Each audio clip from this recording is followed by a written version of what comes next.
আসসালামু আলাইকুম। দেখতে পাচ্ছেন আমাদের জুতা বানানোর হাইড্রোলিক মেশিন, জুতা বানানোর ম্যানুয়াল মেশিন, হাইড্রোলিক মেশিন সব ধরনের মেশিন পেয়ে যাবেন আমাদের কাছে। সাথে প্রশিক্ষণ সম্পূর্ণ ফ্রি। আমরা এসেছি আমাদের এক কাস্টমারের কারখানায়, কিছুদিন আগে এই মেশিনটা তাকে দেওয়া হয়েছে এবং তার কারখানা কারিগর দিয়ে সম্পূর্ণভাবে সেট আপ করে দেওয়া হয়েছে। আমাদের এখান থেকে প্রশিক্ষণ সম্পূর্ণ ফ্রিতে পাবেন এবং প্রশিক্ষণের দুইটি সিস্টেম রয়েছে। চাইলে আমাদের এখানে সরাসরি শিখতে পারবেন বা কারিগর প্রয়োজন পড়লে আপনার বাড়িতেও আমরা কারিগর দিয়ে দিতে পারবো।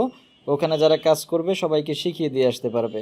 আর হাইড্রোলিক মেশিনের সাথে আমরা কারিগর দিয়ে দিই সম্পূর্ণ ফ্রিতে, মানে আপনার বাড়িতে গিয়ে যারা কাজ করবে সবাইকে শিখিয়ে দিয়ে আসবে। তো আপনার যদি বাজেট অল্প হয় সেক্ষেত্রে আপনি ম্যানুয়াল মেশিন নিয়ে শুরু করতে পারেন, আর বাজেট যদি 2-2.5 লাখের মধ্যে হয় তাহলে সেক্ষেত্রে আপনি হাইড্রোলিক মেশিন নিয়েও শুরু করতে পারবেন। ম্যানুয়াল মেশিন, হাইড্রোলিক মেশিন সব ধরনের মেশিন আমাদের কাছে পাবেন এবং বিভিন্ন কোয়ালিটির জুতা কিভাবে তৈরি করবেন এই সব কিছু হাতে কলমে ফ্রিতে প্রশিক্ষণও পেয়ে যাবেন। তো যারা এই ব্যবসাটি করতে চাচ্ছেন যোগাযোগ করুন আমাদের সাথে ভিডিওর স্ক্রিনে দেওয়া নম্বরে।